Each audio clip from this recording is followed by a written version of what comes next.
오늘 주신 하나님의 말씀은 창세기 29장 31절에서 35절 말씀입니다. 다 같이 큰 소리로 우리 함께 읽도록 그렇게 하겠습니다. 여호와께서 레아가 사랑받지 못함을 보시고 그의 태를 여셨으나 라헬은 자녀가 없었더라. 레아가 임신하여 아들을 낳고 그 이름을 루벤이라 하여 이르되 여호와께서 나의 괴로움을 돌보셨으니 이제는 내 남편이 나를 사랑하리로다 하였더라. 그가 다시 임신하여 아들을 낳고 이르되 여호와께서 내가 사랑받지 못함을 들으셨으므로 내게 이 아들도 주셨도다 하고 그의 이름을 시므온이라 하였으며, 그가 또 임신하여 아들을 낳고 이르되 내가 그에게 세 아들을 낳았으니 내 남편이 지금부터 나와 연합하리로다 하고 그의 이름을 레위라 하였으며, 그가 또 임신하여 아들을 낳고 이르되 내가 이제는 여호와를 찬송하리로다 하고 이로 말미암아 그가 그의 이름을 유다라 하였고 그의 출산이 멈추었더라. 아멘. 오늘은 말씀은 행복의 기준입니다. 여러분들이나 저나 예외 없이 다 행복하기를 다 원합니다. 그래서 많은 학자들이 어떻게 하면 우리가 행복할 수 있을까? 행복을 결정짓는 요소들은 무엇일까를 연구하게 됩니다. 이제 사람이 행복하려면 반드시 갖춰야 할 두 가지가 있습니다. 하나는 영원한 삶의 문제가 해결되어야 하는 것입니다.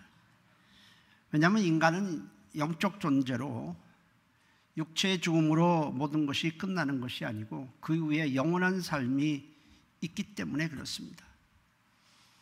영원한 삶, 영혼의 문제가 해결되지 않는 한 인간은 참으로 행복할 수가 없습니다.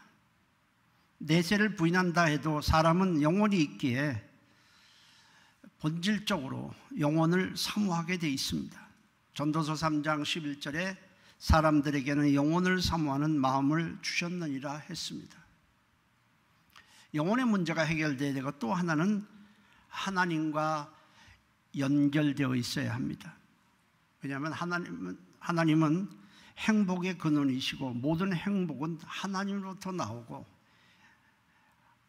모든 행복의 출처는 하나님이시기 때문에 그렇습니다. 결국 영원한 삶의 문제가 해결되지 아니하고 하나님과 연결되어 있지 아니하면 사람은 근본적으로 행복할 수가 없습니다.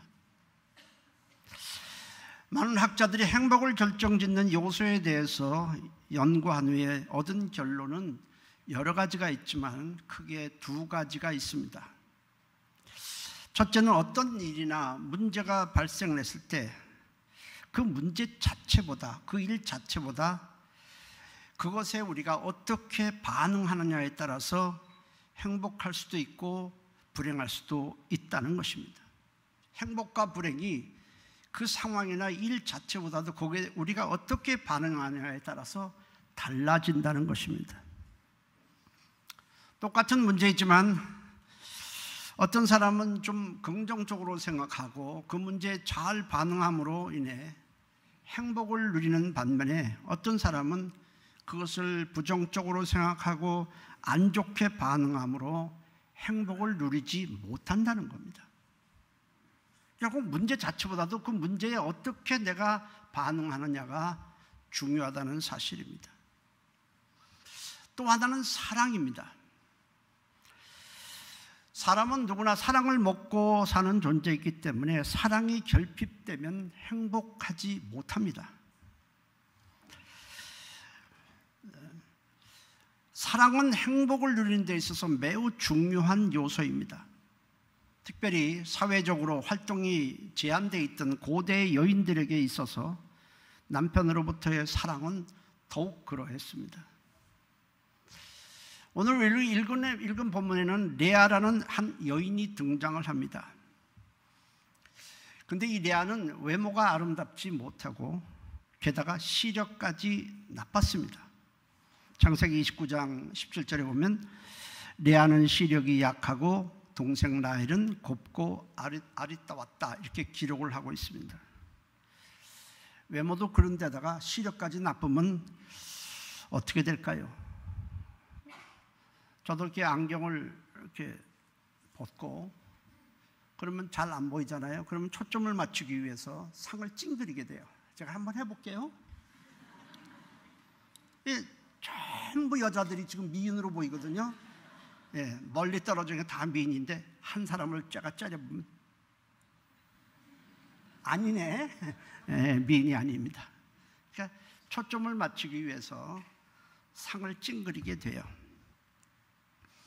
그러니까 외모도 그런 데다가 자꾸 상을 찡그리니까 이 레아는 남자들의 관심을 끌만한 부분이 없었습니다.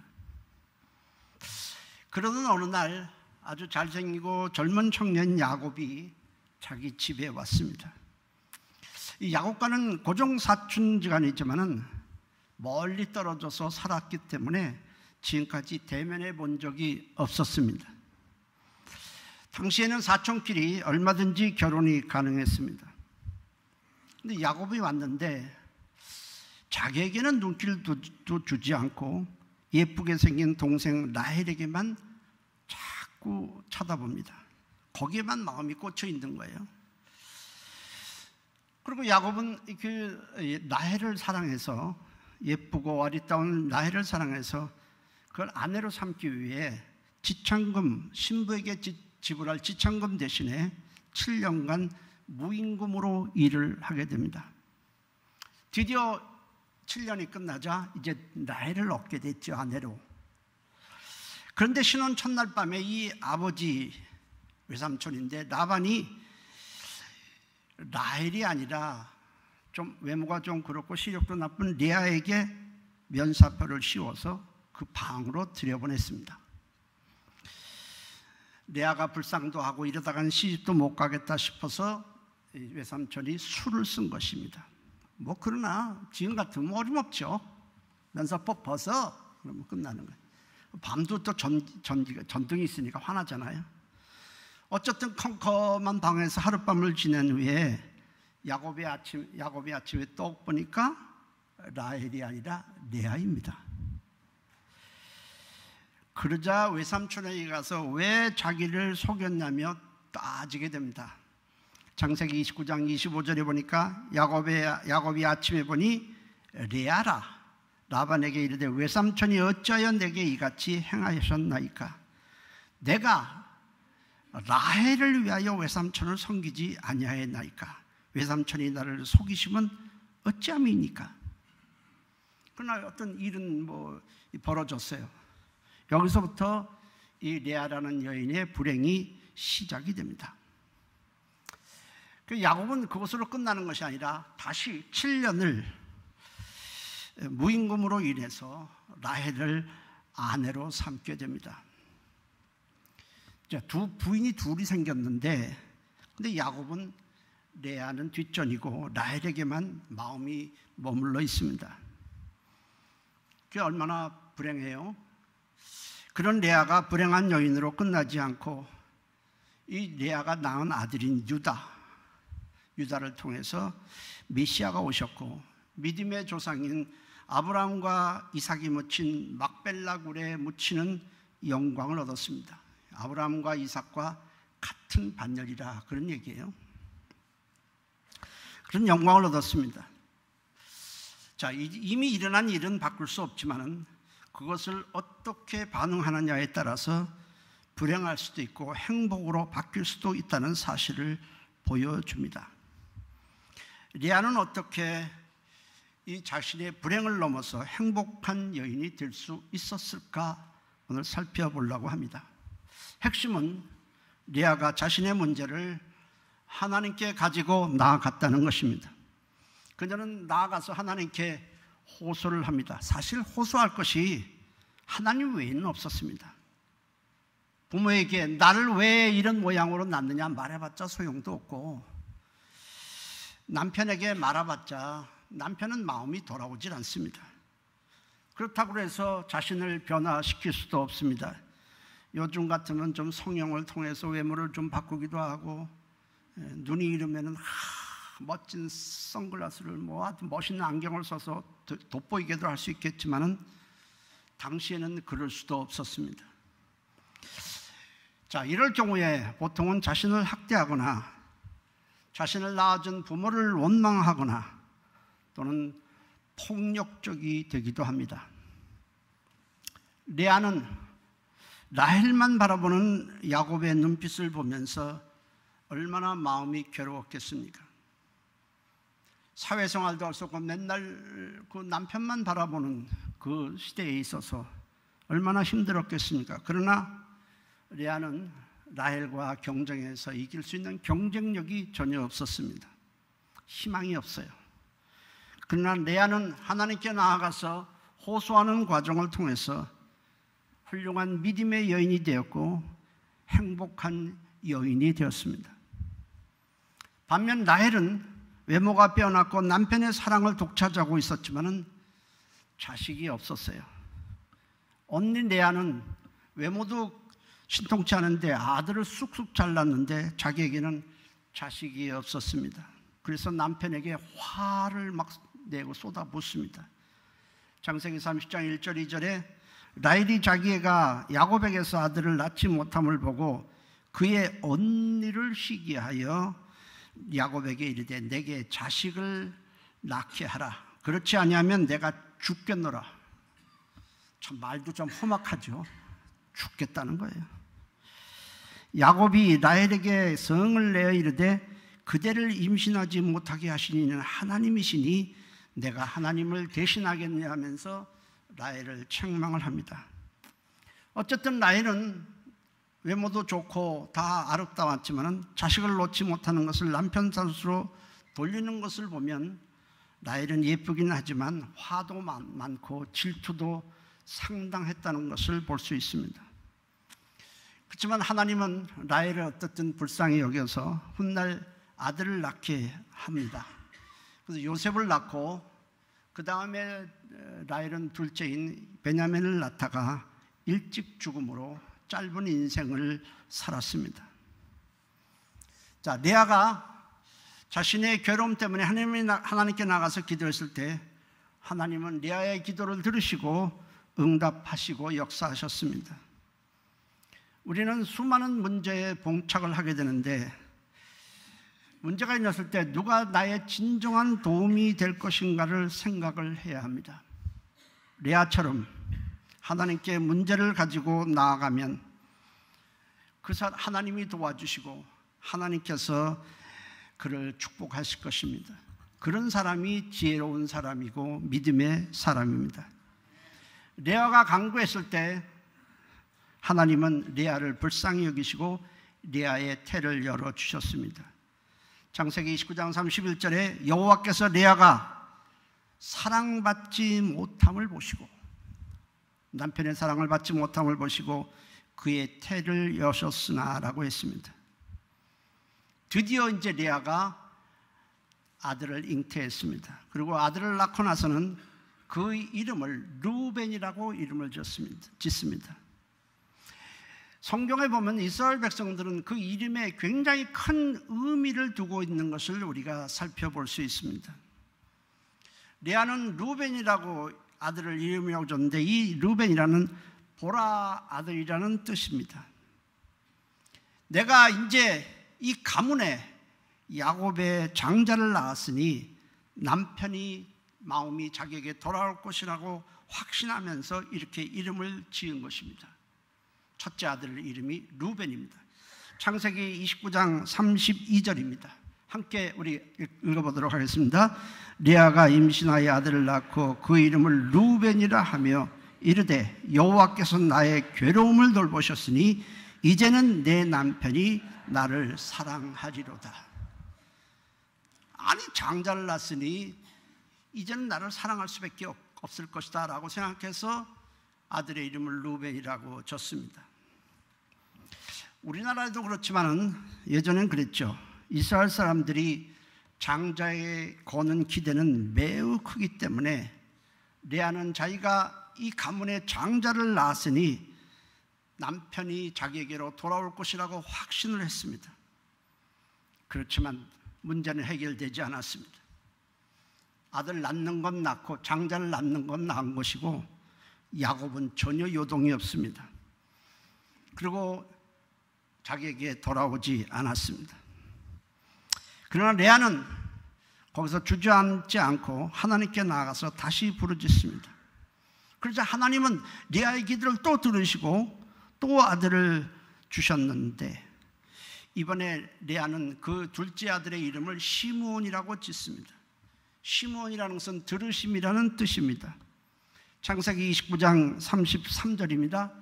우리 다 같이 한번 읽어보겠습니다. 그가 다시 임신하여 아들을 낳고 이르되 여호와께서 내가 사랑받지 못함을 들으셨으므로 내게 이 아들을 주셨도다 하고 그의 이름을 시므온이라 하였으며 했습니다. 남편의 사랑받지 못함을 하나님이 들으시고 내게 이 둘째 아들을 주셨다. 그리고 그 이름을 시므온이라고 줬어요. 하나님이 들으셨다는 것은 기도를 응답하셨다는 의미도 되지만은 하나님께서 자기의 아픔을 이해하셨다는 것입니다. 하나님은 레아가 얼마나 남편의 사랑을 받지 못해 괴로워하는지를 이해하셨습니다. 한번 생각을 해보세요. 지금 마누라가 둘인데 하나는 5단지에 있고 하나는 노원역쯤에 있으면 얼마나 좋겠습니까? 근데 당시에는 그렇지가 않아요. 그냥 큰 장막 텐트를 그냥 집을 짓는 거예요. 집이죠. 이동식이니까 텐트를 짓고 나서 거기에 일로 들어가, 여기에도 방이 있고 방이 있죠. 여기도 방이 있습니다. 들어가서 일로 들어가면 라헬이고 이쪽으로 오면 레아예요. 한 집이에요, 한 집. 그런데 밖에 나갔던 야곱이 집으로 딱 돌아오니까 레아와 라헬이 남편이 돌아오니까 쳐다봤을 거 아니에요. 근데 남편이 레아는 쳐다보지도 않아. 이 인간이 쳐다보지도 않고 레아만 보고 그리고 레아 방으로 들어가는 거예요. 그러니 얼마나 힘들었겠어요. 그래서 기도했더니 하나님이 이 레아의 아픈 마음을 이해하시고 둘째를 줬다. 그래서 시므온이야, 들으심이라는 뜻으로 시므온이라 이름을 줬어요. 그러니까 레아는 시므온을 낳고 나서는 이제는 남편의 사랑이 자기에게도 돌아올 것이다 라고 생각을 했지만 야곱은 요지부당입니다. 돌아오지 않았어요. 자, 이럴 때는 어떻게 해야 됩니까? 남편의 사랑 필요 없어 포기하고 기도도 중단해야 될까요? 아예 멀리 떨어져 있으면 좀 그럴 수 있겠는데 매일매일 그런 일이 벌어지니까 이 고통이 보통이 아닙니다. 그렇지만 레아는 매일매일 그 괴로움을 안고 다시 또 하나님께 나아가서 기도를 합니다. 하나님, 남편의 마음이 돌아오지 않아요. 도무지 행복하지 않으니까 하나님 좀 도와주세요. 도와주세요. 그러자 하나님은 이런 레아의 간절한 부르짖음에 응답하셔서 아들을 또 주십니다. 잘도 나요. 근데 이번에는 레아가 셋째 아들의 이름을 레위라고 이름을 짓습니다. 레위라는 것은 연합하다라는 뜻이에요. 창세기 29장 34절 함께 또 읽겠습니다. 그가 또 임신하여 아들을 낳고 이르되 내가 그에게 세 아들을 낳았으니 내 남편이 지금부터 나와 연합하리로다 하고 그의 이름을 레위라 하였으며, 이번만큼은 남편이 마음이 내게 와서 이제 나와 하나가 될 것이다, 연합할 것이라는 기대를 가지고 셋째 아들의 이름을 레위라고 지었습니다. 근데 굳세어라 금순한지 야곱은 잘 돌아오지 않습니다. 자, 이게 매일매일의, 안 보면 모르겠는데 매일매일의 삶이 너무 그러니까 힘들어요. 모든 것을 포기하고 앉을 수밖에 없었지만 그래도 레아는 절망하지 않고 다시 하나님께 나가서 부르짖습니다. 그리고 하나님은 또 자식을 주어요. 번성합니다. 다시 아들을 줬는데 이 레아가 이번에 넷째 아들의 이름을 뭐라고 줬느냐면 유다라고 지은 거예요. 유다. 유다라는 말은 찬송이라는 뜻이에요. 창세기 29장 35절입니다. 함께 또 읽겠습니다. 그가 또 임신하여 아들을 낳고 이르되 내가 이제는 여호와를 찬송하려도 하고 이로 말미암아 그가 그의 이름을 유다라 하였고 그의 출산이 멈추었더라. 이 레아가 넷째 아들의 이름을 유다라고 이름을 지은 것에 대해서 우리는 주목을 할 필요가 있습니다. 첫째 아들, 둘째 아들, 셋째 아들 전부 남편의 사랑을 기대하면서 사랑이 돌아오기를 바라고 지은 이름들이에요. 첫째 아들은 장자를 낳았으니 남편의 사랑이 내게 돌아올 것이다. 둘째 아들은 시므온인데 이건 나의 아픔을 불쌍히 여기시고 간구를 들어주셨으니 남편의 사랑이 돌아올 것이다. 우리가 아까 읽을 때 전부 남편의 사랑에다가 포커스를 맞추고 이름을 지은 것을 우리가 보았습니다. 셋째 아들은 남편과 이제 내가 마음이 갈라졌는데 하나 연합될 것이다 라는 소망을 가지고 레위라고 졌습니다. 이렇게 앞에 세 아들의 이름은 모두 남편의 자기에게 돌아올 것이다, 남편의 사랑을 기대하면서 이름을 지었는데 넷째 아들은 남편의 사랑이라는 말이 없어요. 남편의 자기에게 돌아올 것이라는 기대를 갖고 짓지 않았습니다. 오직 하나님을 찬송하고 하나님을 높이는 데 초점을 맞추어서 이름을 지었다는 것입니다. 이것은 그동안의 괴로운 과정이 아이를 하나 낳는 게 뭐 오늘 임신하고 내일 낳는 건 아니잖아요. 오랜 기간 동안에 그 고통과 괴로움이 있었지만은 이 유다라고 지은 것을 보아서 레아에게 큰 변화가 일어났다는 사실을 알 수 있습니다. 레아는 넷째 아들을 낳기까지의 과정을 통해서 크게 깨달은 사실이 있습니다. 내 인생의 참 행복이라는 것은 남편의 사랑을 받는 것에 있는 것이 아니구나. 참 행복이라는 것은 하나님이 나와 함께 하시고 내 간구를 들으시고 내가 하나님과 함께 하나님 앞에서 살아가는 것이라는 사실을 레아가 깨달은 것입니다. 그래서 넷째 아들의 이름을 찬송이라는 뜻을 가진 유다라고 지으신 것입니다. 미천한 자기를 돌봐주시고 자신이 처한 상황과 괴로움을 하나님이 이해해 주시고 자신의 기도를 부르짖는 기도를 들어주신 하나님께 감사하면서 여호와를 찬송합니다라는 뜻을 가진 유다라고 이름을 지은 것입니다.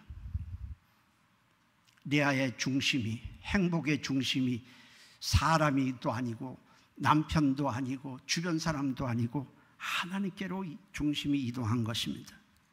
하나님은 레아가 중심에서 하나님께 감사하면서 행복의 기준이 남편의 사랑이 아니라 하나님이라는 사실을 알고 유다라고 이름을 줬을 때 하나님은 유다 지파를 통해서 메시아이신 예수 그리스도가 오시게 하셨습니다. 여러분, 우리의 관심은 우리가 당면한 문제가 해결되는 것이지만 하나님의 관심은 그것이 아닙니다. 우리가 하나님을 가까이 하고 그 문제 때문이라도 하나님을 가까이 하고 하나님이 보내신 아들 예수를 구주로 믿고 주님이 베푸신 사랑에 우리가 행복해 하는 것에 하나님은 관심이 있습니다. 우리는 문제만 해결되면 기도도 하지 않고 하나님에 대한 관심이 급격히 줄어듭니다. 문제가 해결되는 것을 행복으로 생각하기 때문입니다. 저는 목회하면서 다급한 전화를 많이 받았습니다. 한밤중에 전화가 옵니다. 목사님, 아이가 지금 위독해요. 중환자실에 있어요. 부모님이 지금 중환자실에서 지금 목숨이 경각간에 놓여 있습니다. 기도해 주세요. 기도해 주셔야 돼요. 목사님, 내일 모레까지 문제가 해결되지 않으면 저는 파산하게 됩니다. 그러니 간절히 기도해 주세요.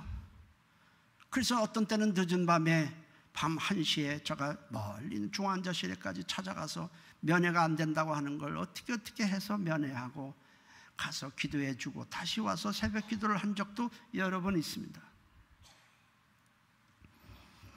어쨌든 저는 그렇게 찾아가기도 하고 매일매일 그 사람이 당면한 문제를 위해서 새벽에도 기도하고 생각나면 기도하고 간절히 구합니다. 그런데 그 후에 아무런 연락이 없어요.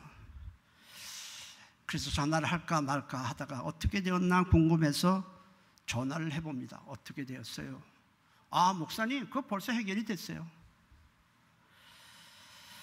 그 말을 들으면 안심도 되지만은 그동안 저는 상황을 몰라서 마음 졸이고 매일 기도하고 있었는데 허탈한 마음이 들어요.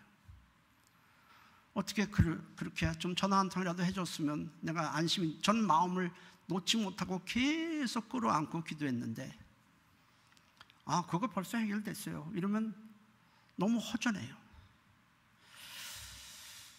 저한테는 그래도 되지만 주님께는 그렇게 하면 안 됩니다. 우리는 문제가 있든 없든 주님과 가까워지고 친밀해져야 하는 것입니다. 레아는 하나님을 가까이 하는 가운데 남편으로부터 사랑을 받고 자신의 괴로움의 문제가 해결되는 것이 행복의 기준이 아니구나. 내 행복의 기준은 하나님을 찬송하는 것이 행복이요 내가 삶의 이유라는 사실을 깨달은 것입니다. 레아는 불행으로 출발했지만 오랜 시간 그 불행 가운데 있었지만 하나님을 가까이 하는 가운데 행복한 여인으로 변화되었습니다. 반면에 라헬은 레아보다 모든 것에 좋은 조건을 갖고 있었지만 행복하지 못했습니다. 찬송이 무엇입니까? 하나님께서 나를 위해 행하신 그 위대한 일, 엄청난 일을 내가 인정하고 받아들이고 그분을 높이는 것입니다. 나 같은 죄인을 용서하기 위해, 나 같은 죄인을 멸망으로부터 건지기 위해 아들을 조금도 아끼지 않고 십자가에 내주시고 마귀의 종노릇하며 하나님을 대적하며 살던 나를 그의 자녀로, 사랑의 자녀로 삼으시고 천국을 기업으로 주실 뿐 아니라 나같이 이 미천한 쇳덩어리인 나에게 성령님을 보내주셔서 날마다 함께 하시고 인도해 주심을 내가 인정하고 높이는 것이 찬송입니다. 만일 우리를 그대로 내버려 두었다면 우리는 내가 성질대로 살다가 욕심대로 살다가 내가 원하는 대로 내 멋대로 살다가 결국은 우리는 멸망했을 것입니다. 그렇지만 그렇게 살지 않도록 이 모양 저 모양으로 막으셨습니다. 실패를 통해서라도, 고난을 통해서라도, 아픔을 통해서라도 막아주시고 구원해 주신 것을 인정하고 그분을 높이는 것이 찬송입니다. 때문에 우리가 힘들고 어렵고 고난이 있더라도 우리는 감사할 수밖에 없습니다. 그런 사람은 주님이 나를 위해 행하신 일을 어떤 모양으로도 증거할 수밖에 없는 것입니다. 바울과 실라, 그들은 복음을 전하다가 끌려가서 옷이 다 벗겨지고 매를 흠씬 두드려 맞고 저 지하 감옥에 갇혔습니다. 여기저기 멍이 들고 피가 나기도 하고 고통스럽습니다. 이런 가운데서 그들은 우리가 여기서 이러다가 죽는 것이 아닌가 두려워할 수도 있습니다. 아니면 하나님 빨리 구원해 주셔야 합니다, 빨리 이곳에서 끄집어내 주셔야 합니다, 기도할 수도 있습니다. 그런가 하면 주님, 내가 이렇게 주님을 위해서 헌신했는데 야속합니다, 야속한 마음을 토로할 수도 있습니다. 그러나 그들은 그렇게 하지 않고 죄수들이, 그 안에 있는 죄수들이 다 들을 수 있도록 소리를 내어 찬양했습니다. 교회를 박해하고 믿는 자들을 가두고 고문했던 자기, 결국 주님을 대적하다 멸망할 자기를 구원해 주시고 복음의 일꾼으로 삼아 주신 주님의 은혜가 너무 감사해서였습니다. 그러자 주님은 지진을 일으켜 옥문을 열어주시고 죄수들이 다 도망간 줄 알고 자기를 알아보는 간수와 그의 가족들이 예수를 믿도록 해주셨습니다. 구원해 주신 것입니다. 사도행전 16장 23절 26절 함께 읽도록 하겠습니다. 많이 친 후에 옥에 가두고 간수에게 명하여 든든히 지키라 하니 그가 이러한 명령을 받아 그들을 깊은 옥에 가두고 그 발을 착고에 든든히 채웠더니 한밤중에 바울과 실라가 기도하고 하나님을 찬송하며 죄수들이 듣더라. 이에 갑자기 큰 지진이 나서 옥토가 움직이고 문이 다 곧 열리며 모든 사람이 매인 것이 다 벗어진지라. 무엇을 보여주고 있습니까? 똑같은 환경입니다. 환경은 바꿀 수 없습니다. 근데 저들은 똑같은 환경이었는데 어떤 사람은 두려워할 수도 있고 어떤 사람은 빨리 구해주세요, 어떤 사람은 하나님께 대해 볼멘 소리를 할 수도 있습니다. 그러나 바울과 실라는 대처 방식이 달랐습니다. 일반 사람들과 같지 않았습니다. 환경을 바꿀 수 없지만 주님의 은혜에 감사하고 주님으로 행복해 하니까 하나님이 기뻐하시고 일하신 것입니다. 여러분, 우리가 임직자를 투표를 앞두고 있습니다. 제가 임직자 그동안에 많이 투표를 하면서 느낀 사실이 있습니다. 투표가 다 사람들이 투표하는 거기 때문에 다 완전치는 않지만 이건 아닌데 라고 생각하지만 된 사람도 있고 이건 맞는데 라고 안 되는 사람도 있어요. 어쨌든 안 됐을 때에 이런 반응들이 있는 것을 봅니다. 내가 이렇게 봉사했는데, 내가 이렇게 헌신했는데 어떻게 이럴 수 있는가? 여러분, 우리가 한 것이 아니에요. 주님이 구원해 주시고 주님이 일할 수 있도록 해주시고 헌신할 수 있도록 주님이 밀어주신 것입니다. 바울이 그랬어요.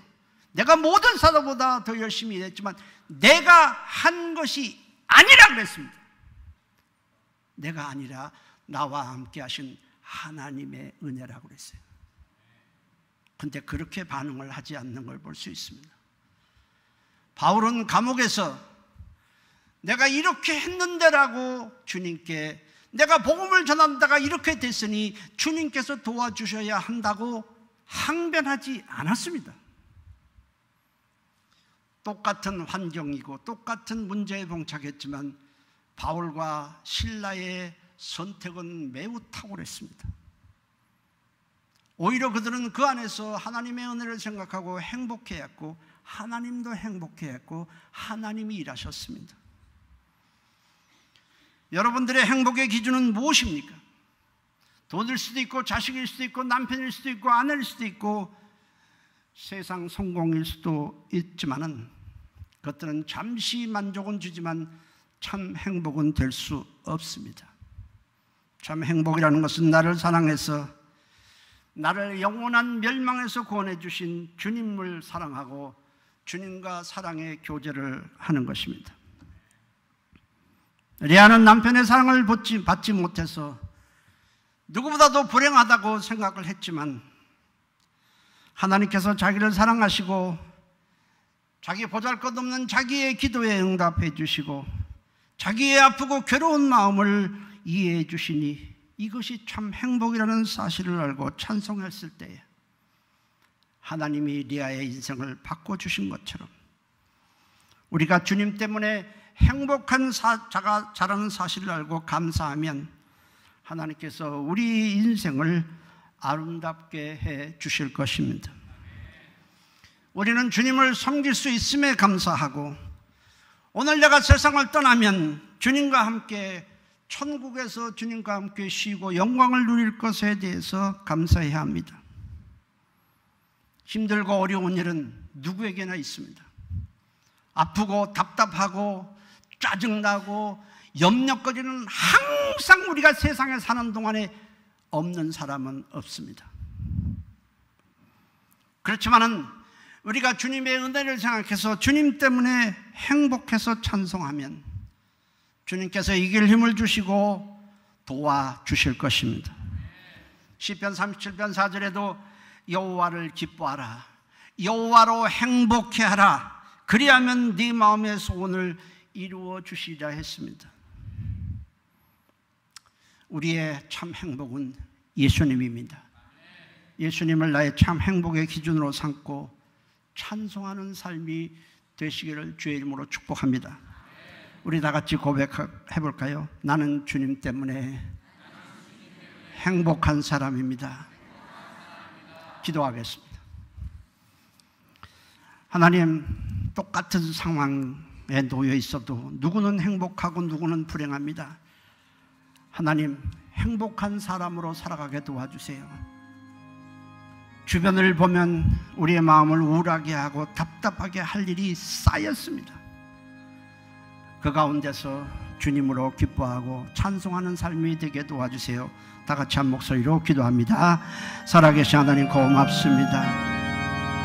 이 미천한 우리를 하나님이 살펴주시고 우리를 행복한 사람으로 만들어 주시니 행복을 누리며 살도록 하나님이 인도하여 주시옵소서.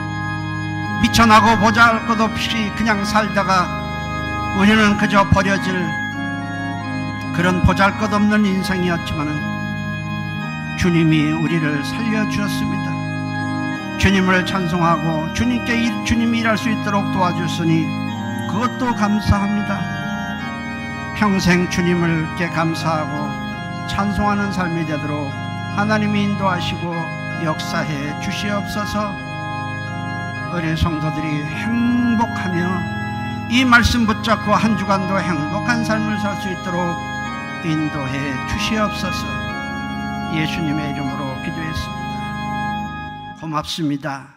하나님 없이 살다가 버려질 보잘것없이 미천한 인생이었지만은 그 아들이 나를 위해 십자가에서 피 흘려 나를 사셨고 하나님의 백성 자녀가 되게 해주셨으니, 그리고 일할 수 있는 우리에게 기회도 주셨으니 감사합니다. 짜증나는 일도 많고 답답한 일이 많아도 평생 주님 때문에 행복한 사람이라는 이 자긍심을 가지고 주님을 찬양하며 살아가게 도와주시옵소서. 예수님의 이름으로 기도했습니다. 아멘.